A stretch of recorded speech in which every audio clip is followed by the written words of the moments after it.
Hi. Hi. Ring, ring, ring. Babysitters Club. That was my gimmick to start. Hi, everyone. Thank you for tuning in to Slate's Wednesday Night Live Babysitters Club Appreciation Night. I'm Heather Schwedel, a staff writer at Slate, and joining me today is Rachel Shukert, sorry, and showrunner of the Babysitters Club on Netflix, which we just saw an awesome clip of. The show debuted in July, and just about everyone was bowled over by how lovely it was, including the New York Times, which named it a critic's pick. And Rachel is also the author of 4 books and has written on a bunch of other great shows, including another one of my favorites, Glow. So thank you for being here, Rachel. I'm excited No, to thank get to talk with you. you today. And we're also going to be taking some questions from the audience throughout the show. So go ahead and submit. And with that, let's get started. Okay, so what is your Babysitters Club origin story? Or what was your relationship with the books before you did the show? Well, I was a huge fan of the books growing up. The first one I ever read, I got as a birthday present. I must have been in about second or third grade, and I had never heard of them, and I just randomly got as a birthday present at like my class. You know how you have like your class birthday party where everyone in your class comes, and it was one of those. And it was number 9, The Ghost at Dawn's House. And I remember I'd never heard of the series, and I sort of like read the description on the back, and it did not sound very interesting to me. I didn't read it for a while, and then one day I just had nothing else to read really, and I read it and was just immediately hooked by the girls and the story and this sort of shared world and the sense of history of their relationship. And I was like, oh, there's so many more of these, I have to start reading them. So then I just read them obsessively for probably 3 years. And what was kind of funny about it is it was like everybody in my grade sort of got into them at the same time. Like I don't remember ever hearing them or of them or like anyone mentioning them at all before I got this book as a gift. But then it was like every girl that I was at school with was reading them all at the same time. So we would talk about them all the time. We would trade them. We would sometimes have like pretend Babysitters Club meetings at recess where we would like pretend to each be one of the girls and kind of like, like playing house, but we were like playing Babysitters Club. We sort of tried to do different childcare. I don't think we ever really had like a club in the way that they do in the books, but I definitely tried to do things, especially during the summer. I remember I tried to have like my own day camp the way that they do a lot in the books. And I would like put flyers out in the neighborhood. And I think my only people that came was like my sister who lived there already, my younger sister, and then my cousin, and then the boy next door. And I charged each of them like $3 to come hang out in my basement. And I would try to teach them choreography from music videos, and we would eat brownies. So basically my mother was babysitting me and these 3 other kids who were paying me. I do remember having to pay her for like Kool-Aid mix or something, which felt like very grown up, like I was covering expenses.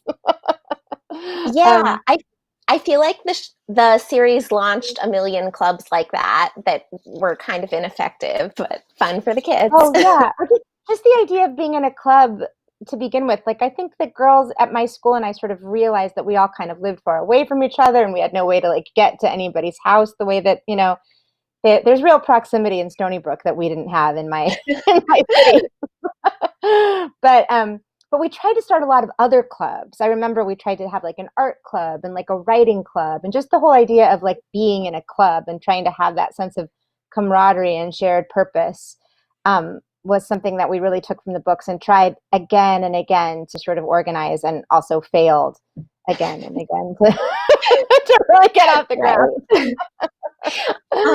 the, So the over girls your in the Babysitters Club. Oh, sorry. I was just gonna say the girls in the Babysitters Club didn't have like it never really seemed like their parents had a lot of stuff planned for them to do. You know what I mean? Like they're very they're very self-reliant. And I'd be like, you can't have a club meeting. You have piano lessons, and then we're going to your grandmother's house for dinner. Like there was always a lot of stuff going on. Yeah, I think that was part of the fantasy of the series, that you could also just like do whatever you wanted. Oh, totally, um, totally. I was going to ask next. I mean, did you think about the series over the years? Like, what stuck with you, and what would like pop into your head, sort of unbidden? Um, the clothes a lot. like certain things. Like I remember I will sort of be in stores and be like, oh, those look like earrings Claudia Kishi would wear, that kind of thing. And there was a lot of times too where I would realize that some sort of famous piece of pop culture, um, that the first time I'd heard of it was that from the Babysitter's Club, because the books, I don't know if you remember, but she's very elusive in them. Like they mention a lot of novels, they mention a lot of kind of New York landmarks and things like that. And I remember when I used to live in New York, I just happened to find myself like outside of the Dakota one day, and I was like, oh, the Dakota, that's where Stacy's friend Lane lives.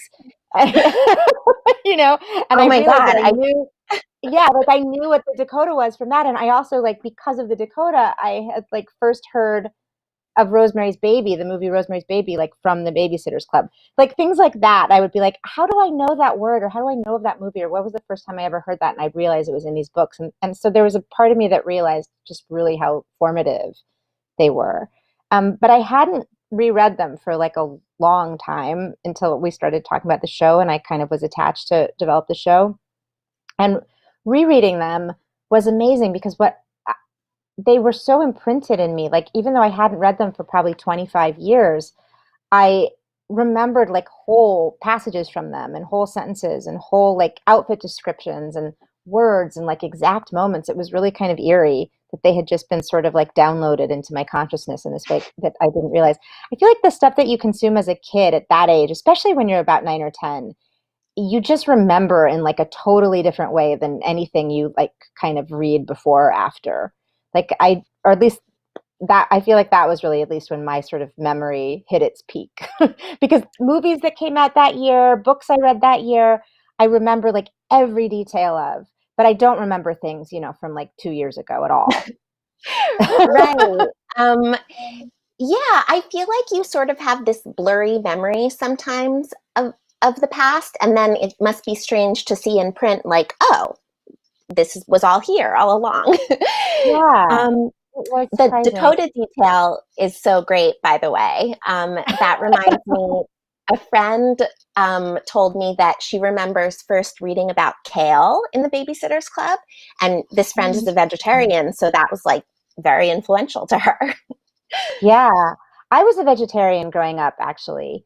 I was raised vegetarian, and I remember liking that Dawn was a vegetarian because I rarely felt like I saw vegetarian representation at the time.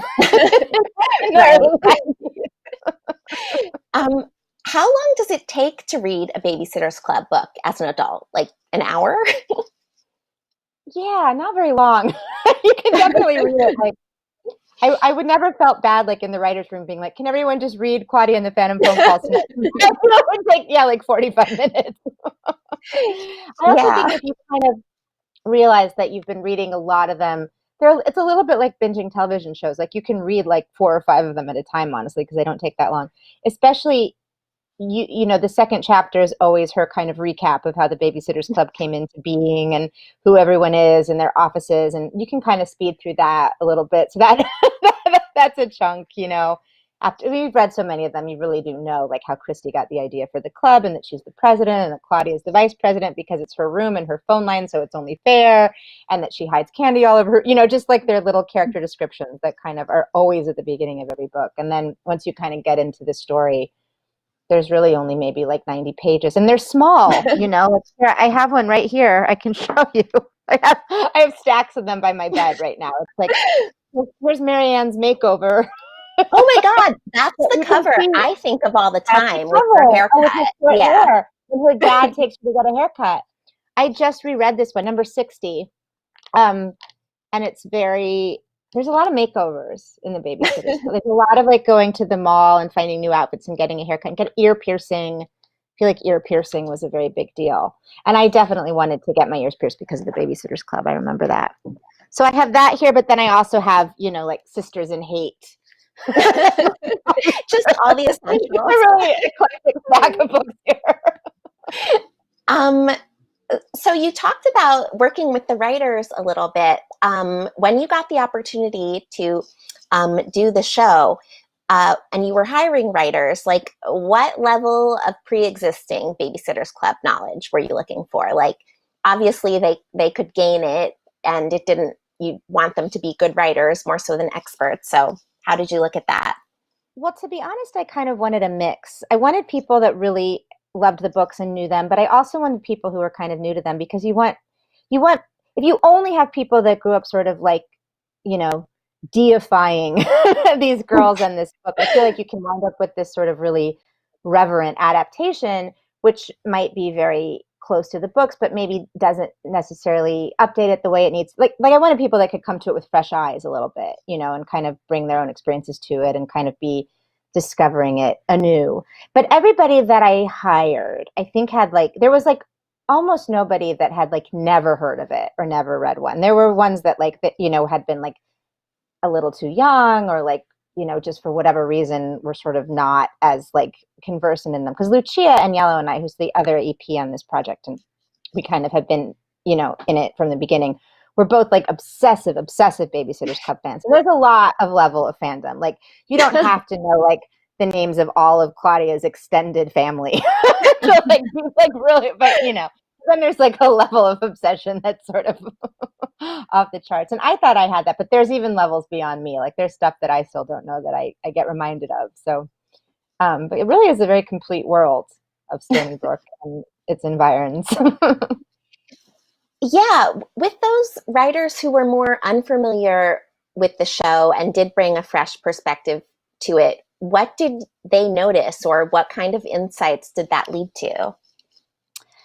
I think that they really kind of approached the characters in an interesting way because they were meeting them for the first time as adults. As a kid, I feel like you sort of see them as peers. And so you don't necessarily think of their character motivations the same way, why. But I think I felt this a bit too coming back to them as an adult, but I felt like the people that really had kind of never thought about it before, were kind of newer to the books, had a whole new perspective on it. I remember somebody talking about Claudia is a really generous person. She gives them her snacks. They're always using her supply. She has people over all the time. She's really this incredibly giving person. And I think I had never sort of thought of her that way because I just thought oh, she's so cool. I just felt like there was sort of this other side of insight into people. Or, a big reason of why Marianne is so shy is not just because of her dad is strict, but it's because she sort of lost her mother. And what does that do to the way you relate to the world when this terrible thing has happened to you? Are you more fearful or do you relate to it in a way that you're well, the worst thing has already happened to me? We would talk about it in this sort of more adult way. And I think that the people that kind of didn't grow up with them as sort of imaginary friends had a new insight into it. And I think we're also just could reimagine the stories, and they were a little freer with some of the canon in a way that was helpful. Even though we did view pretty close to the books, I think that it just helped us kind of reimagine them and loosen up a little bit in a way that you kind of need to successfully adapt something. Mm-hmm. Yeah, I wonder how you would do in Babysitters Club trivia, or if there's someone who would put together Babysitters Club trivia. That would be really fun. I think I do pretty well up to a point. There was the point, I feel like there's the whole world of Babysitters Club after I kind of aged out of the books that I really know very little about. Kind of after the first 70. I don't know a lot about Abby. I know that Abby came in later and she was a new babysitter. I know that Dawn sort of moved back to California permanently. But I feel and then there were the California Diaries. That was her sort of spin-off series of her friends in California. But that's the stuff I sort of don't know as well. That's not my Babysitter's Club. Right. My Babysitter's Club are the books written between 1986 and 1991.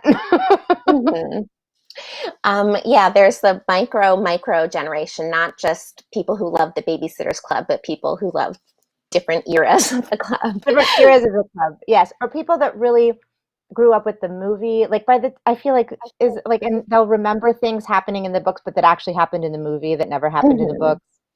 By the time the movie came out, I think I was 14. So I was going to see Pulp Fiction in the theater with boys. I was sort of done going to see that movie in a first run movie theater. I've seen it now. I've seen it later, but I had kind of, my Babysitter's Club is very much the books, the earliest books, or the earlier books. They had been out for a few years by the time I started reading them.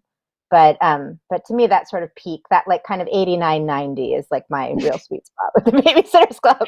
Right. Um, so you mentioned Dawn. Was Dawn your favorite, or what would be kind of your ranking of the members? I don't know. I mean, now I love them all so much, and they're so, for me, I kind of can't separate them from the characters on the show or the actresses who play them. And I love them all so much, it's harder to sort of parse. When I was when I was growing up, I definitely really identified with Claudia and loved Claudia. I felt like we had a lot in common. I was sort of very contained in my room. I felt like I kind of had different interests than my family, and that kind of made me a little bit of like an odd duck in the family dynamic. I was very artistic and imaginative, and I liked to kind of experiment with clothes and all of that. I had a grandmother I was very close to. There were just like a lot, and I was not very good at school, and my parents always really wished I was better at school. So like I felt like that was sort of a like a clear correlate. And so I loved her. And she was also just so awesome. You know, I loved that she was like into art. I loved reading about her outfits. Um, I also really liked Marianne, not necessarily in quite as aspirational a way, but I just felt like very close to her and like I really understood her. I think that like maybe second one I read was Marianne Saves the Day. And so I just felt like she was one that I knew really well for some reason. Like she felt the most kind of real to me. Um,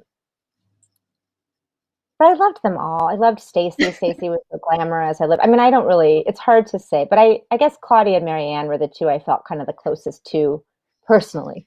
Yeah. I think I had least favorites. Like I didn't love Mallory, Jesse, or Dawn that much. And Christy was in the middle for me. There was like a Yeah, clear hierarchy. Mallory was a tough one, I think, because Mallory was the one you sort of were like, that she really is like what middle schoolers are like. You know, she's insecure, she doesn't know what to do with her hair. Like she kind of doesn't always have, the rest of them are all really so, they're all so emerged already as who they are. They're such like clear personalities. And I feel like Mallory, now reading the books, I find Mallory very touching because she's the one who has the least developed sense of self. And she's a really interesting character that way. But I think as a kid reading them, you're like, ugh, I don't want to be like her. I am like her. Yeah. You know? And you could I also, did like Jesse's ballet stuff. I was really into ballet and I took ballet pretty seriously too. So I liked it when Jesse would like dance in shows and things like that.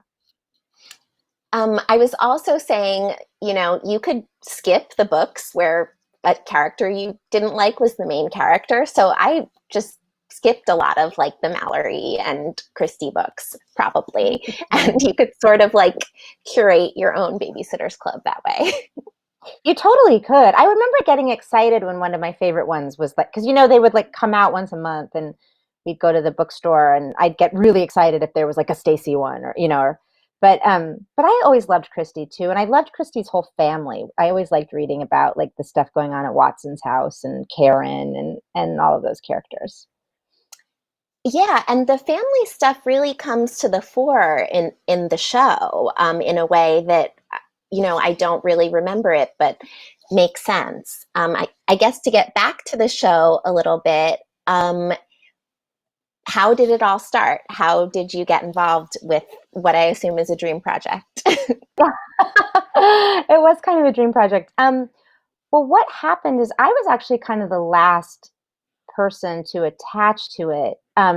What happened kind of before this is my understanding of what happened before I came into into it, which is that Lucy Catata, who is one of the executive producers, was working for Mike DeLuca at his company. He's another executive producer. And she had loved these books and grown up with them and had sort of pitched doing them as a TV series at every job she'd ever had, and everyone always said no. And then Mike was like, sure, if you want to do it, like, let's figure it out. And they figured out that Walden Media, who's the studio on the project, had this relationship with Scholastic, and they either already had the rights to the books or they were able to get the rights to the books. Because I guess a few people had tried to get the rights from Anne and Scholastic over the years, and they're very protective of them. They really sort of didn't want the Babysitters Club to be made like to do like a dark, gritty, Euphoria-like reboot. They really there's really like sort of clear lines about like what you can and can't do with these characters, and so they were really waiting for like a partner that they could trust, and they had this sort of pre-existing relationship with Walden. They do a lot of adaptations with them. So I feel like they were kind of willing to sell them the rights. And so I don't know if Walden already had the rights or they bought the rights specifically for Mike and Lucy to produce. I don't remember. And that was sort of before I came into it.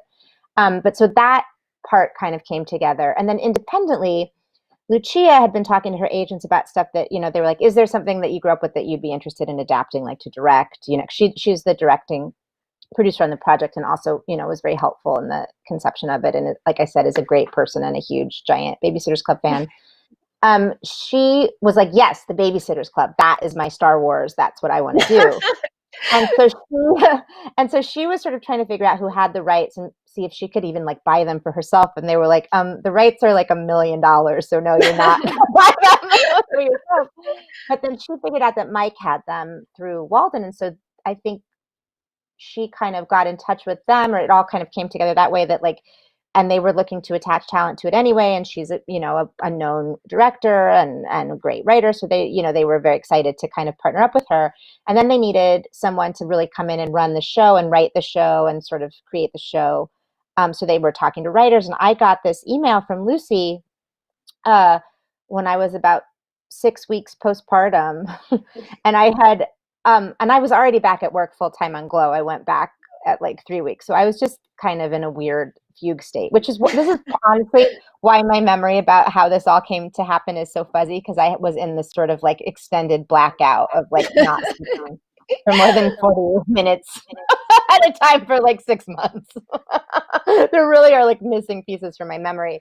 But I got this email from her, and she and I were friends and had always wanted to do a project together. And she was like, "Did you read the Babysitters Club growing up?" And I was like, "Oh my God, yes." And she's like, "Great, okay, well, let's talk about it. I'm putting this together. I don't know what's going to happen, and we have to talk to a bunch of people, but like, I'd love to bring you in for it. So let's have a phone call, me, you, and Naya from the studio." And I was like, "Okay, great, fabulous."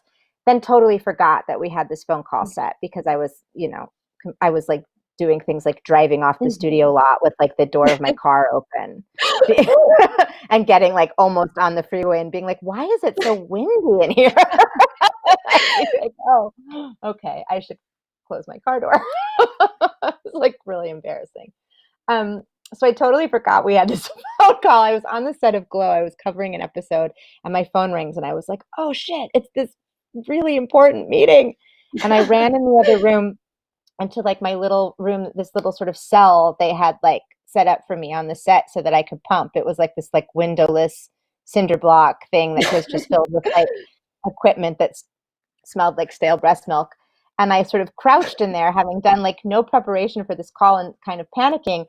And and sort of this miracle happened where like my brain just opened up, and I realized that everything about the Babysitters Club was just there, like in my cerebral cortex, the thalamus or whatever, wherever the memory is, indelible in the hippocampus. Oh God.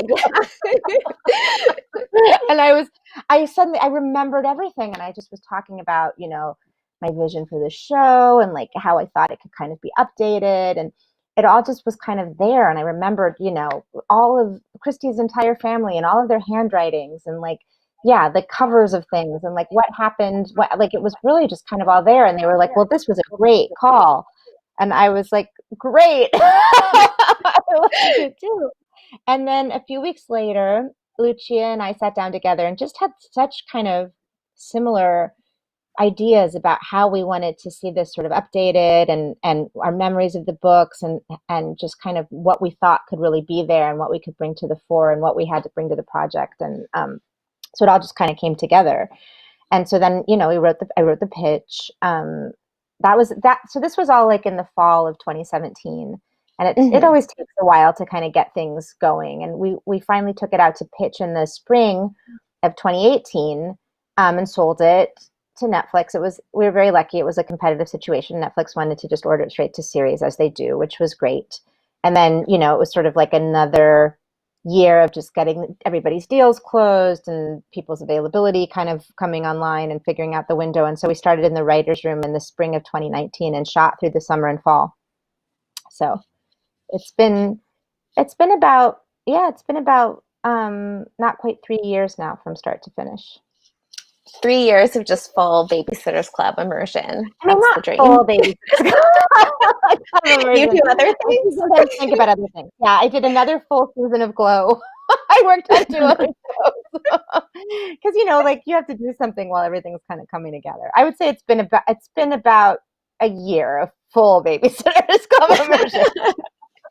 um, right. I'm glad that you brought up Glow actually, because obviously Glow is a show for adults, and Babysitters Club, adults can enjoy it, but the target audience is younger. Had you Right. written for that audience before, or how did you kind of figure out what would appeal to them?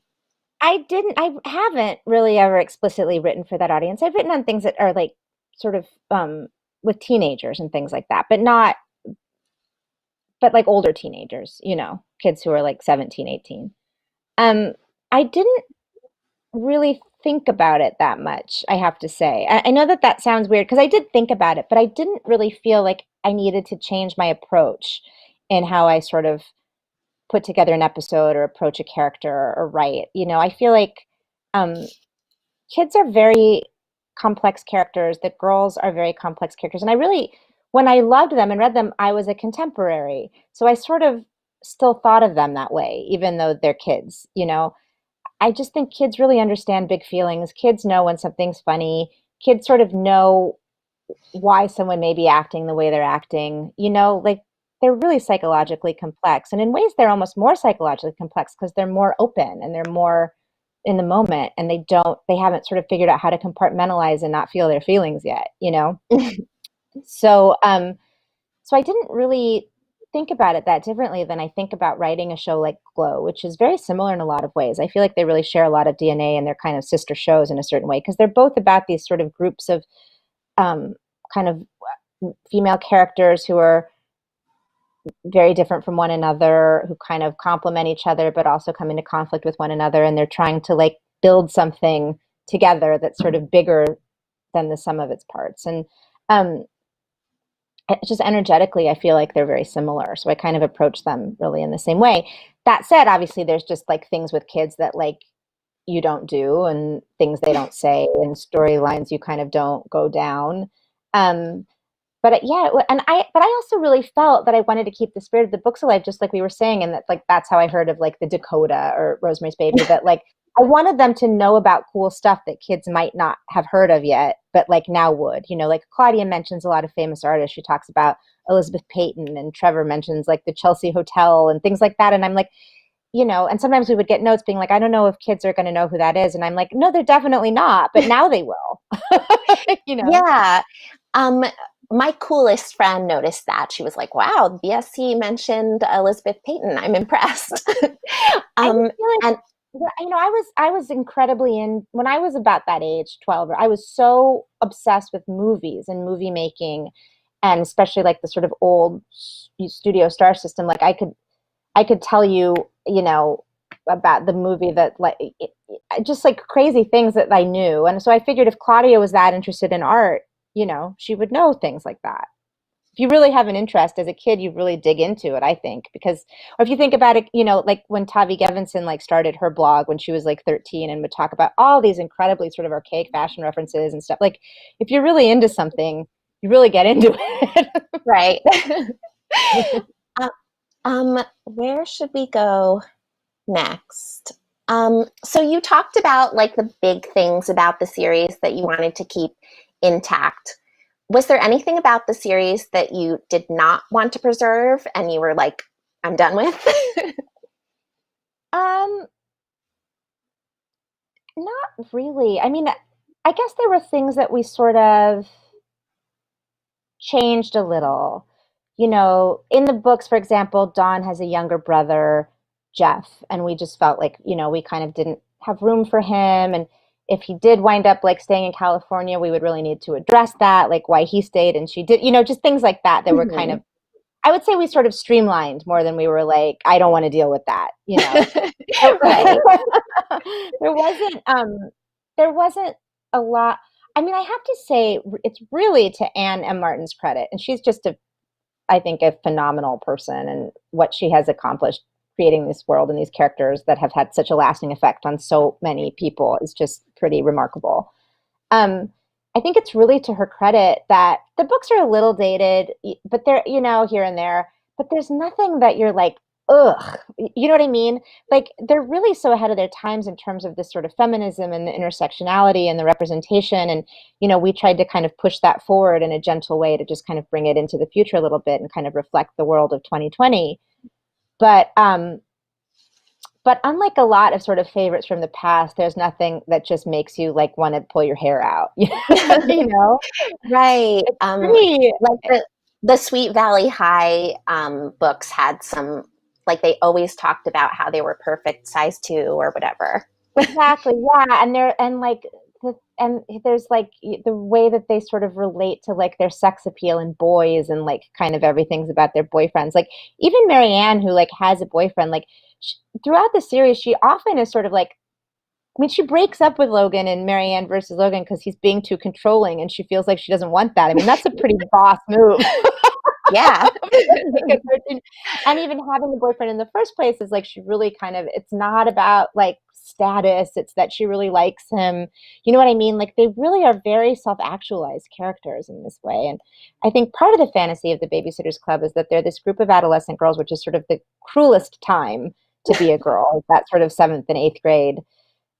And they're there for each other no matter what. Like, even when they fight and they're mean to each other, but like, and there's some bullying and things like that, but it feels very manageable in the way that the book's presented. And they have conflict and then they make up. It's never sort of world ending or friendship ending. It feels very, it doesn't feel like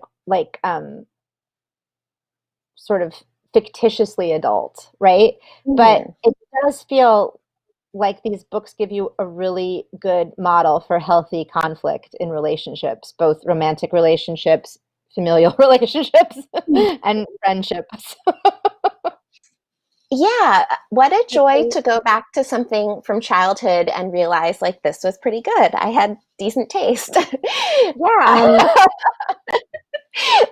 So you mentioned the goddess Anna Martin. Yes. You met her, I assume. What was that like? Oh, I think I froze. Oh, there I am. Okay. It's weird. There's 2 of me. There's the little corner one, and then there's this one here. It was very exciting to meet her. I feel like you spend so much time just looking at her little picture in the back of the books, and I had like memorized her bio, about her cats and how she lives in New York City and she loves ice cream and she likes to sew. And so she's almost kind of just this imaginary person, and then to meet her in life is kind of astonishing, that you're like, oh, you're like a lady that I know now. Like, I sort of can't believe that I just like know her. I have her email address. Like, she was so lovely and supportive of everything we wanted to do with the show, and just incredibly kind. I mean, she's kind of exactly the way you hope she would be. I told her my favorite Babysitters Club book, or one of my favorites, was Little Miss Stoneybrook and Dawn, where they all sort of, it's kind of like Little Miss Sunshine meets the Babysitters Club, and I loved that one. And she brought me a copy of it, like the day that she came to set, that she like signed with this like beautiful inscription and gave it to me. And I like burst into tears in front of this like entire like construction crew of like tough guys who like did not realize I was their boss. Often happened. That is so lovely. It sounds like she's a wonderful person. She really is a wonderful person, yeah. And the people around her, I mean, who are like still involved with the Babysitters Club, have like been part of this world for like 35 years. Like her agent, Amy Burkauer, who's also the loveliest woman. I told her how my little boy loves to read and how much I missed him, because I was in set on Vancouver and in Vancouver, and I was away from him a lot. I would come home on the weekends, but I would talk about how we loved to read books together. And she's, big literary agent in New York. And she sent me like a few weeks later, I get in the mail this like huge package of like picture books that she like picked out from her clients and sent to me. It was like so lovely. But she's been Anne's agent forever. And David Levithan was the editor and publisher at Scholastic, and is like quite a famous YA writer himself. Had started as like an editorial assistant at Scholastic when he was like 20 on the Babysitters Club books, and has like knows everything about them, and kind of would like fact check all of our scripts and give feedback. Also they've just all known each other forever and have like known these girls forever. So to kind of have them trust us to take care of them was really amazing and also kind of terrifying. It's a little bit like, honestly, I can only compare it to like when they give you your baby in the hospital and you realize they're actually going to like send you home with him. And like not ask questions. And I remember that feeling of terror as they like wheeled me out and I was holding him and I was looking at him and I was just like, I don't know. Like they mean so much to you. And it's like, I don't know how to do it. You're really going to just send me home like off the lot with this baby?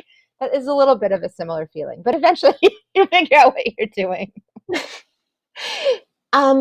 Yeah, you mentioned David Levithan, who I think is a YA author in his own right. I saw him speak once and he talked about the Babysitters Club.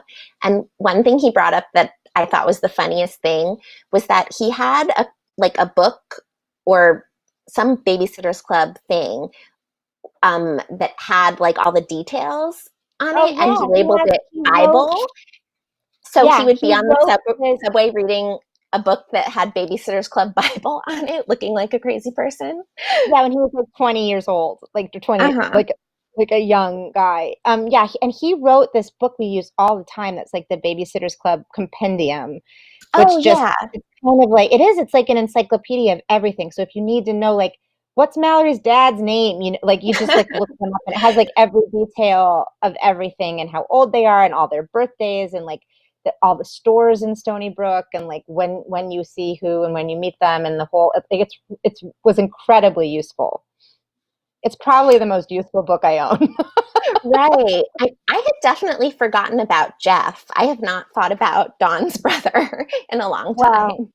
The aspiring child actors of America and beyond have not forgotten about Jeff, because I feel like the number one like thing, like Instagram message and stuff I've gotten is from people asking if they can audition to play Jeff. That's too funny. But you do have, you're very powerful now, being able to. I mean, casting must have been really cool. What was it like to like get to see all these girls and pick the person who, you know, was someone you'd pictured maybe for years? Oh, well, it was again, like every aspect of this, it felt like there was sort of, you know, with enormous power comes enormous responsibility, that like we really had to get it right. And we really could not kind of settle for anyone who didn't totally feel right. You know, like I feel like sometimes with casting, you see someone, you're kind of not quite seeing what you're looking for. You don't quite know what you're looking for. And you sometimes just pick someone that you think is interesting. And you're like, they'll kind of grow into the part, you know? And I just felt like we couldn't do that here. Like we had to find the exact right girls. And our casting directors, Amber Horn and Danielle Ofiero and Leanne Smith, who's their assistant, who are all just had also grown up with the books and were like these incredible fans and also wanted to get it right, like with the same depth of emotion as we did. And they saw like 2,000 girls. I mean, just from all over everywhere, like the entire English speaking world, basically. And of those 2,000, I think Lucia and Lucy and Naya and Mike and I probably saw 1,000 of them, just in their taped auditions. And, you know, we would sort of call back the ones we liked. And then we were just really looking for girls that just really felt like that's who they were, that she can't be anyone else, you know, like, and it was kind of true. Like you'd see someone and you never really thought, or if I did think like, well, she could be Stacy, but she could also maybe be Christy, then I'm like, then she's not right. She's got to be like one or the other. You know what I mean? And we really got there, but we just really wanted girls who we felt like were very natural, that felt very real, that didn't necessarily feel like super like polished mannered kind of child actors.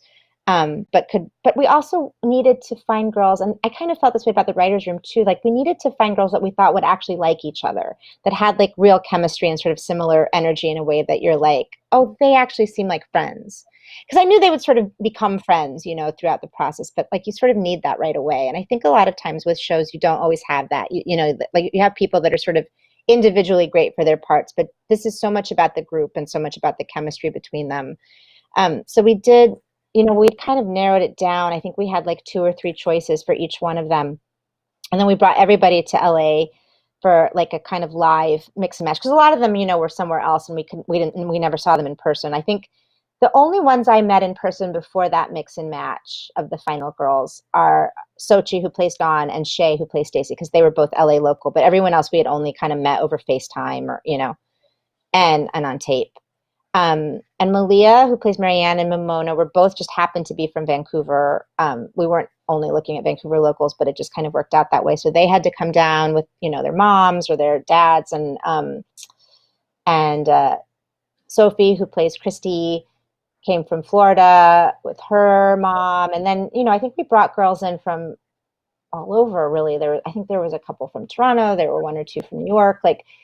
And we just sort of met them all and kind of put them in different combinations. And when we saw the final 5, we just sort of knew, and we got to announce it to them in the room. We sort of, very carefully sort of told this last group that everybody could go home, but we needed these 5 to come back because their audition didn't record. And so everybody went home and they came back and we had them do the scene again. And then Leanne, our casting assistant, ran out to make sure that everyone else had really left, because they did not want to full of sad girls. And then we told them, you're the Babysitters Club. And then everybody went crazy and cried. And that was definitely one of the top 5 moments of my life. It might be below the birth of my son, but it definitely at least tied with my wedding. It's really amazing. It sounds like a beautiful moment. Really, I just feel like it's so rare in life that you have a moment of pure joy that way, where you're making other people so happy and you yourself are so happy. And it just was such a happy day. We were all just high after that. And I remember after we told them, then we had their parents come in, and their parents were also happy. And I think also just so relieved that they were now not going to have to fly back to Florida with a devastated 12-year-old girl.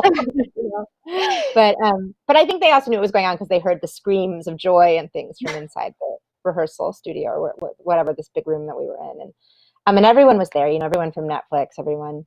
So it was just a really kind of magical group. And I just give so much credit to Amber and Danielle for kind of really having a sixth sense about who we needed to see and in what combination.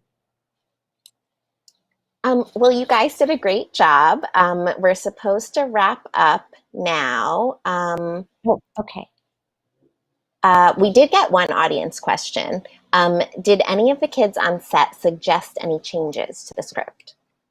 Yeah, nothing huge, but they would have some thoughts I feel of all of them, Sophie, who plays Christy, is sort of the most the biggest improviser. She would be what if I say this? What if after I say my line, I then add this? Is that funny? And I'm yeah, do it. And a lot of the things I feel they really got to know their characters so well that if they really felt I think this will be funny if I say it this way, or if I add this thing to it, I just would kind of let them, because I'm why not? And a lot of those things wound up in it. And I liked that they were kind of getting, I think at first they're all sort of new to this. And I loved seeing their confidence kind of blossom to make suggestions and to feel they could come to me with an idea. And you really want that. And I really wanted that for them. And sometimes they would have a suggestion of well, I wouldn't say it that way. I would say it this way. Which I always listen to, because I'm you're the one who's a 13-year-old now, not me. So if this isn't a word that you use, then cool, say a different one. Things like that. But they came up with some things themselves. I remember Sochi and Malia had their little thing where they go do this secret handshake and then are snail. That was their thing. Things like that I feel their friendship started to kind of bleed into the show a little bit. So things that were just their little looks they would give each other, or little gestures or whatever, started to come in, which was great, because then you really felt you were watching friends with a shared language.